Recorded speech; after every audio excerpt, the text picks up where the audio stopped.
सुरेश रमेश से जलता था। रमेश अच्छा खाना बनाता था, उसका ढाबा अच्छा चलता था। वो अच्छे दिल का भी था, गरीब लोगों को मुफ्त में खाना खिलाता था।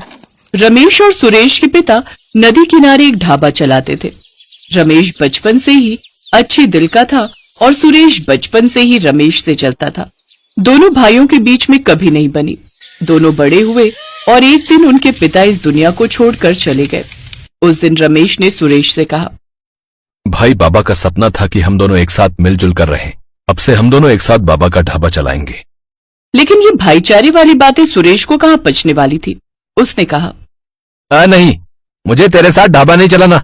ढाबे के दो हिस्से होंगे, तू तेरा देख ले और मैं मेरा देख लूंगा, समझा?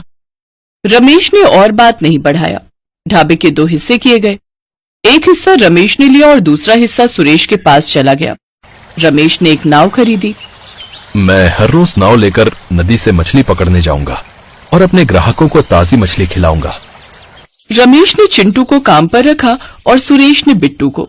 बिट्टू ने सुरेश से कहा, उस्ताद, क्या कर रहे हो?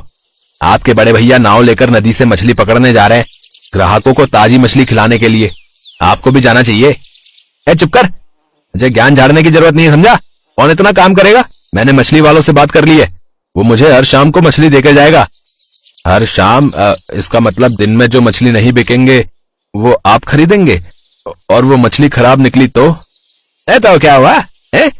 कम दाम में तो मिलेगा, उसे अच्छे से तेल में तल के बनाने से दुर्गंध नहीं आएगी। चल भाग यहाँ से, अब मुझे सोने दे। बिट्टू समझ गया कि सुरेश का ढाबा चलने वाला नहीं है। उधर रमेश चिंटू को साथ लेकर ताजी मछली पकड़कर वो दोनों ढाबे पर लौट आए। चिंटू, आज ताजी अच्छी मछली पकड़ में आई है, चल जल्द से जल्द खाना बनाते हैं। 10 बजते ही लोग खाने आ जाएंगे। हाँ रमेश भैया, मछलियों को साफ करता हूँ। अच्छे से साफ करना, और कोई मरी हुई मछली मिले तो उसे फेंक देना। ग्राहकों को खराब चीजें नहीं खिलाऊंगा मैं, बाबा ने यही सिखाया है मुझे। 10 बजते ही लोगों की भीड़ रमेश के ढाबे पर जमा हो गई और सभी ने भर भर के रमेश की तारीफ की।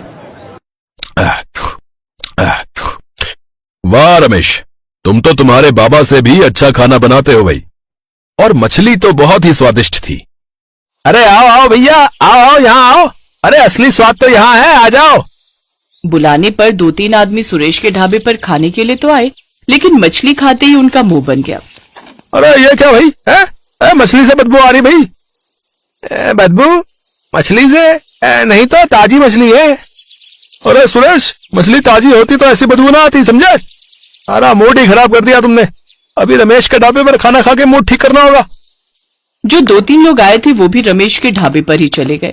अगले कुछ दिनों तक यही होता रहा। सुरेश रमेश से और जलता रहा। अरे यार, रमेश के ढाबे पर ही जा रहे हैं लोग, मेरे यहाँ तो कोई आ ही नहीं रहा है। आएंगे कैसे? खाने में टेस्ट तो होना चाहिए, ऊपर से मछली से बहुत बदबू आती है। ऐसे ही चलता रहा तो एक दिन ये ढाबा बंद करना पड़ेगा। ए बिट्टू, तू मेरे ढाबे पे काम करता है या रमेश के ढाबे पे है? उसकी तारीफ किए जा रहा है। तारीफ नहीं भैया, मैं तो सच कह रहा हूँ, बाकी आपकी मर्जी। सुन, ईमानदारी से आज तक कोई अमीर बना क्या है?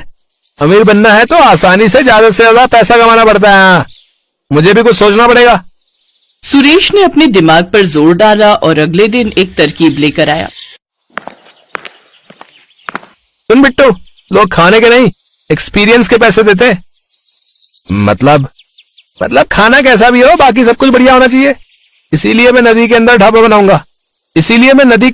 बनाऊंगा, कांच का ढाबा। नदी के नीचे कांच का ढाबा? और उससे क्या होगा?